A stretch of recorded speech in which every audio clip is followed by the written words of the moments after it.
Pretty punishment? Saweetie, seriously?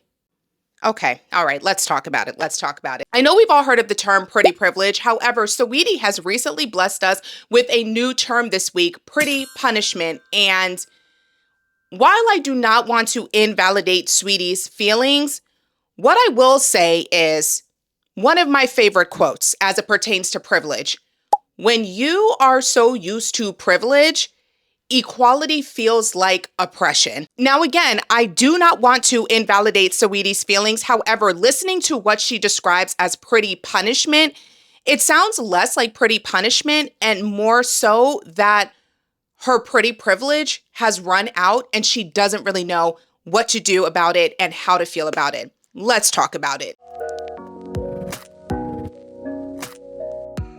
Aloha, beautiful humans. Welcome to my channel. If you are new here, welcome back if we've been locked in. My name is Sasha, and today we are talking about Saweetie. More specifically, her comments and her feelings about pretty punishment. Now, just a little bit of background on Saweetie. Saweetie is a 32-year-old American rapper who has given us a lot of cute bops. I personally actually really like Saweetie. So before we get into this video, this has nothing to do with whether I like her or not. Saweetie, our icy girl, she makes music for the pretty girls, okay? I firmly believe everyone has their lane, and she has found her lane with the music she creates. Saweetie has given us some very cute bops, and I have appreciated her music over the years for what it has been. She has struggled a little bit with her career lately, receiving a lot of criticism about her stage presence, her lyrical content, the quality of her music, and I would honestly say she isn't experiencing, as far as the criticism she receives goes, I don't think she has been on the receiving end of any more or less criticism than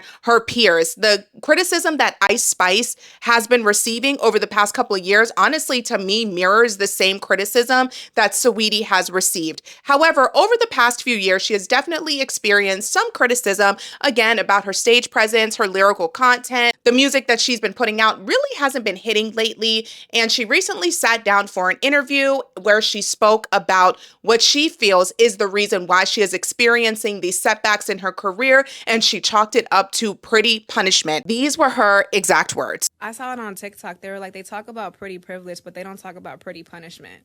There's been so many times I've just been counted out, and I know that it's behind animosity. I know it's because of a hidden agenda, but it makes me work harder. But this has happened like my whole life. So it's like, what I deal with in the industry is just, you know, different face, same case. Oof. A few years ago on YouTube, the pretty privilege conversation was sparked by another creator by the name of Stefco. We're actually mutuals on TikTok. She is hilarious over there. So if you're not following her on this platform or on TikTok, go give Steph a follow. I really appreciate her content. However, she really sparked her video just... Honestly, it set the internet on fire. I don't think, very rarely have I seen responses to videos like that. Steph really opened up the door, in my personal opinion, to this whole concept of pretty privilege, and not the concept of pretty privilege, but I think giving it a name and having an open, honest conversation about it. At the time, we are seeing TikTok blow up. I think the TikTok platform amplified her video only because on YouTube, it's a platform for longer form content. TikTok, however, operates in really quick hits, quick bites, rage cycles, and if you have a topic of conversation that is as controversial about as something like pretty privilege, where people can share their own experiences, people can say it's a thing, people can say it's not a thing, you know, it's something that it's just a very controversial topic where people have a lot of opinions about it. So Stefco, she brought up that whole entire conversation about pretty privilege, and she was hammered really hard about it. Like, people came down so hard, at least in the comments that I saw in the reaction videos. People were unnecessarily harsh towards her, but pretty privilege is actually a thing. By this point in the video, I think I've said pretty privilege at least 25 to 30 times. However, y'all know I'm a big words mean things person, so let's get on the same page about what pretty privilege actually is. Pretty privilege is the term for the societal advantages that conventionally attractive people receive, influencing areas from employment and legal treatment to social interactions and personal well-being. These unearned benefits include being more likely to be hired, earning more, receiving more favorable treatment, and experiencing higher levels of confidence and trust from others. However, this privilege can also be associated with negative consequences, such as being objectified or having one's intelligence and other qualities overlooked. Pretty privilege is an extension of the halo effect. The halo effect is a cognitive bias where a positive or negative impression of one trait of a person, product, or brand influences the perception of unrelated traits. When we talk about pretty privilege and how it relates to the halo effect, it's basically people are treated better or people ascribe more positive traits and qualities to them because of their beauty or their intelligence. Basically, there is one attribute about this person, a personality trait or a physical trait. You know, in this particular instance, beauty being that trait, we ascribe positive effects and positive stereotypes and character to that trait. We all probably know somebody who was really pretty. However, they may or may not be the best person. You know, they may be just a really nasty person, kind of mean, a little hateful, but because they are pretty, people will ascribe positive traits to them. So it's kind of like the pretty girls in school, how they were bullies, but people really did not believe that they were bullies or downplayed their bullying because they are pretty. Basically, if you are a beautiful person or you have a lot of money, you're rich, you're skinny, you're wealthy, you know, white supremacist beauty standards, if you fall under those, basically we live in a society where we put people's worth and perceived worth. We value people based not exclusively on their traits, their goodness, their character. We live in a society where we put people on a hierarchy and reward people for their looks, for being thin, for being white. When it comes to Saweetie and the specific lane she occupies within the hip hop industry, she has absolutely benefited from pretty privilege, in part because of the halo effect, but more so because of colorism within the Black community. Colorism runs rampant within the music industry, and colorism is the prejudice or discrimination against individuals with a dark skin tone, typically among people of the same ethnic or racial group. When we look at female rappers, the ones who are more likely to succeed, and this is just across the music industry in general as it pertains to Black artists, not just Black rappers, not just Black hip hop artists, not just Black R&B singers, but across the music industry in general. When you look at who gets success when it comes to women, Black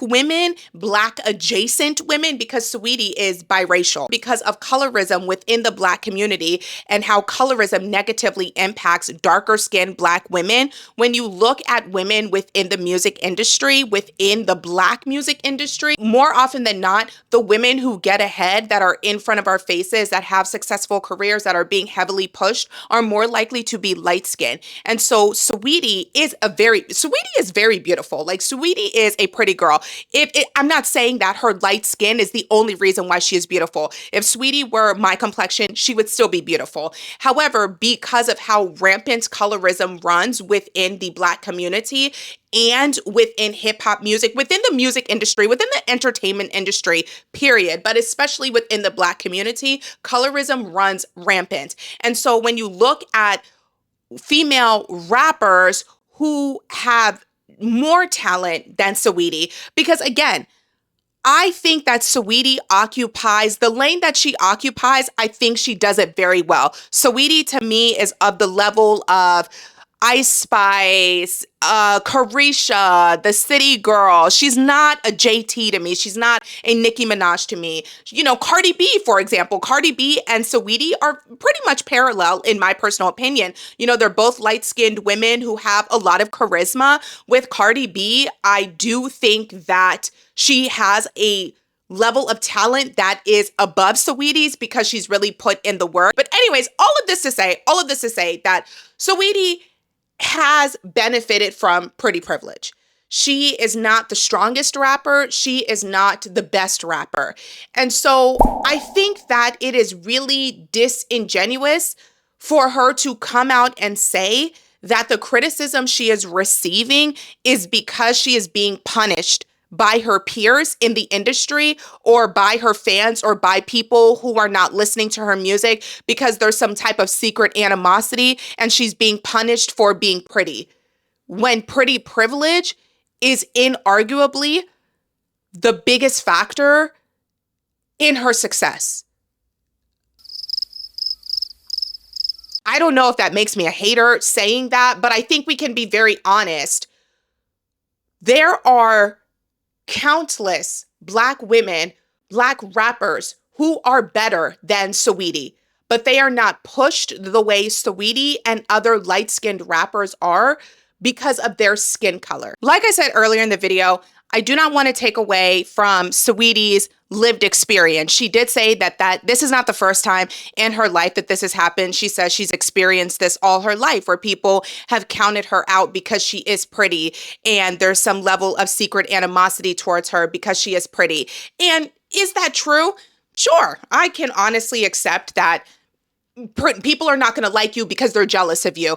Although I feel like that is a cop-out in many cases. Everybody can't be hating on you because you're pretty. Like, sometimes you're just a jerk. I'm not saying that this is the case for Saweetie specifically, but what I am saying is that a lot of the time I'll be hearing people talk about, oh, this person doesn't like me and they're just jealous. And it's just like, are they jealous, or did you do or say something that was kind of foul that you should probably apologize for, and they're cool off of you as a result of it? Or you're maybe not the nicest person, you're a little rude, you're a little entitled, like the older we get, like I said, Saweetie is 32.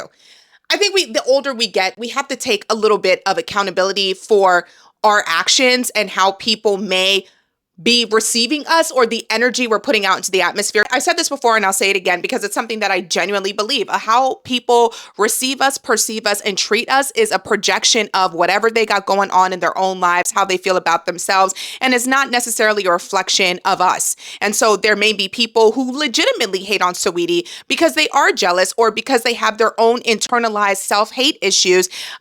Sure, like, I can accept that. However, like I said, when it comes to Saweetie and her talent, maybe it was a year or two ago at this point, but I did see videos of her saying that she was going to writing workshops and she was working on her performance and she was working on her dance skills, because there was a video that came out of her at a performance. She was really out of breath. She wasn't dancing well. She did not look good. It was not what one would expect if you are paying for a performance from an artist at Saweetie's level. So she did receive some criticism about her performance, and she said she was working on it. If you can acknowledge that you need to be better, or you need to work on your craft, people not wanting to support you or not streaming your music, it may not be that they're jealous of you or there's some type of hidden agenda to blackball you and not stream your music or platform you. It just may be that the quality isn't there. And I think it's a little childish and immature to be like, oh, I'm being punished for being pretty. Like, what? Now, again, I'm not saying this to discount Saweetie. None of us know, only she knows, and people who are in the music industry, we don't know which strings are being pushed on the back end, behind the scenes. Maybe she is getting blackballed. Who knows? But listening to the music, like I said, I love me a Saweetie bop, okay? I love me. Whenever I hear That's My Best Friend, I love Saweetie. I love her music. Like, she makes music for the pretty girls, and I relate because I am a pretty girl, okay? She makes music for the icy girls. She makes music for the pretty girls. I like Saweetie. Whenever I hear her music, it makes me want to dance. It makes me want to get ready to go out, and then I got to be back home by midnight because I can't stay out like I used to. Fun fact, getting older, like, I swear when I turned 35, my body sat me down and it was like, okay, so here's what we're not going to do anymore. Here's what's canceled. But anyways, her music hasn't landed. I think the last song that she came out with that I remember was Mao Nani Nani Nani. And I thought that was cute, but it didn't really hit. We hear about these artists all the time. Coco Jones has talked about it. Normani has talked about it. What is her face? Chloe Bailey has talked about it. They're Black women in the industry. All the women I named before are dark-skinned Black women in the industry, except Chloe Bailey. So it's very interesting that Chloe Bailey is having the struggle she's having with her being signed to Beyonce. That's really curious to me and interesting to me. But anyways, yeah, so there are a lot of talented women within the music industry who are not getting the push they should be getting because of colorism. Saweetie is someone who benefits from colorism. She benefits from pretty privilege. If Saweetie were my complexion, I'm going to be dead ass honest, I do not think she would have had a career. When I think about her peers who are my complexion, the only one who comes to mind at this moment is JT. I could sit here off the dome and name you 5 light-skinned rappers who are just middling and not that good. In my personal opinion, when it comes to lyrical context and quality and flow, and that's what I factor in when it comes to rap music. Do I love fun rap music? Do I love all the rap girlies getting their shine? Absolutely. However, Ice Spice, Glorilla, Lotto is pretty talented. I will say Lotto has been genuinely working on her craft. Lotto's been out since she was like a kid. I'm glad that she changed her name because that was crazy. Yeah, Coi Leray. You know, you have all of these popcorn, light-skinned rappers and music artists who pop up every now and again with marginal levels of talent. Mariah the Scientist. I don't even got to stay within just rap music. I can name the R&B girlies. You know, they pop up with a little bit of talent, but they're propelled and pushed in front of our faces because of colorism within the Black community, within the entertainment industry, but within the Black community as well. So you get these popcorn, light-skinned artists who are pushed in front of our faces, and then they disappear because they don't really have a certain level of talent. And Saweetie, I really do think that if she gave us a cute bop, I think if she gave us a cute song and she came out and she put on an amazing show, I think she would recapture her fan base. I think there's a shift also happening within the state of music. You have to work so much harder it's not enough to have viral music. That's what people are chasing, but it's not enough anymore. Like Tyla is experiencing that right now. I love me, my girl Tyla. I love me some Tyla. So don't get in the comments and try to talk mess about Tyla because you will be blocked.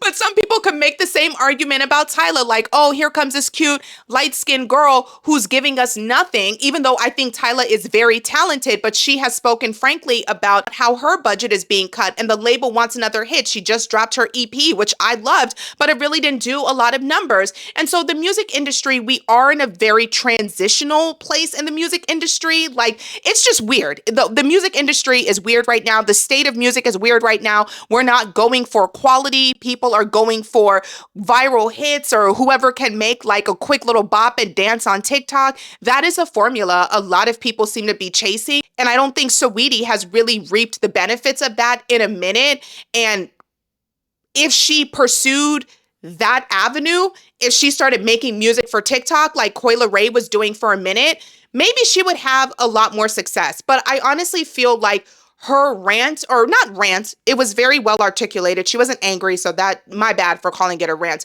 Her commentary, I think it stems from a place of frustration because her career is not where she wants it to be.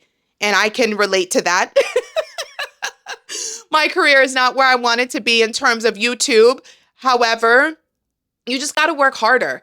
And it's really frustrating. I won't say it's really frustrating. I can see how frustrating it is for her to be in that place where she feels like she is working hard, if she feels like she's working hard, but she's being blackballed or she's not being pushed. But I don't agree with the fact that it is pretty punishment. I think it's really tone deaf to say something like that in this time where we are backsliding as a society. We are seeing white supremacist standards of beauty being thrown in our face. We are seeing this push to go back to the heroin chic look of the late 90s and early 2000s. We are seeing so many changes actively happening in our media. And Saweetie is not going to be negatively impacted by those changes the way a JT would, or the way I would as a dark-skinned Black woman who does not fit white supremacist standards of beauty. That doesn't mean I don't think I'm beautiful, because face card is never declining, my God, okay?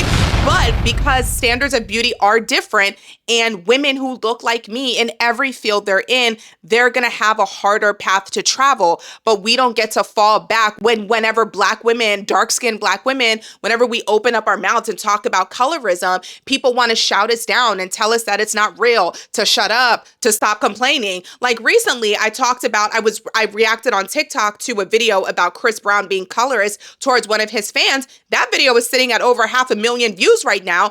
Chris Brown blocked me on TikTok. I didn't even know. I was like, oh, Chris Brown knows who I am. But anyways, I guess he was upset with my video. However, it's just colorism. And everybody's like, oh, he can't have a preference. And it's like, listen, if you have not gotten to the place where you don't understand that there is a difference between a preference and prejudice, and that when people are being colorist, no, not everybody has to be attracted to you. Not everybody has to like dark skinned Black women. You can like who you like. Everybody has a preference. However, when your preference is rooted in prejudice and you start treating people poorly or denying people opportunities or discriminating against people because of the color of their skin, that is discrimination. That is prejudice. That is colorism.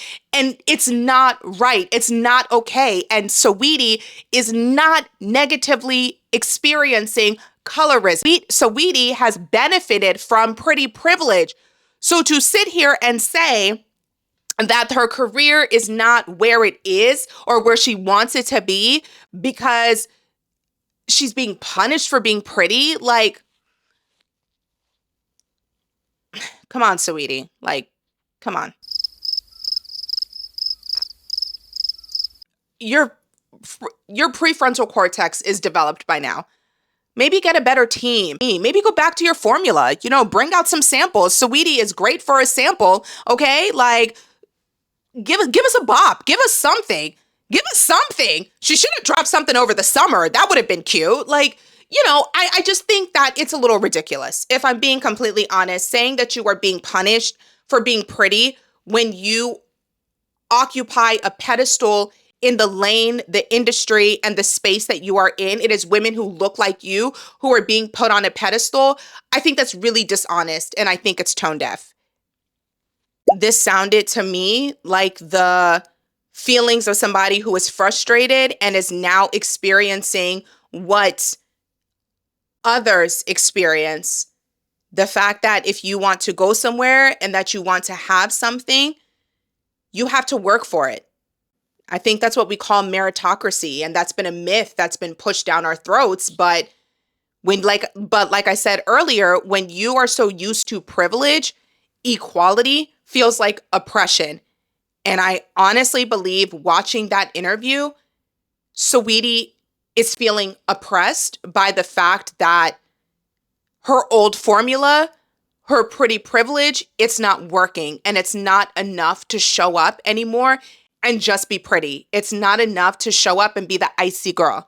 It's not enough to just turn around and twerk a little bit and everybody's going to look at your body and, be taken by her personality, because she does have a fun personality. Saweetie looks like a great time to be around. Like, she looks like somebody who's fun to party with, go on vacation with. She strikes me as somebody like me, who's like always down to have a good time. Like, that's the energy that she gives me.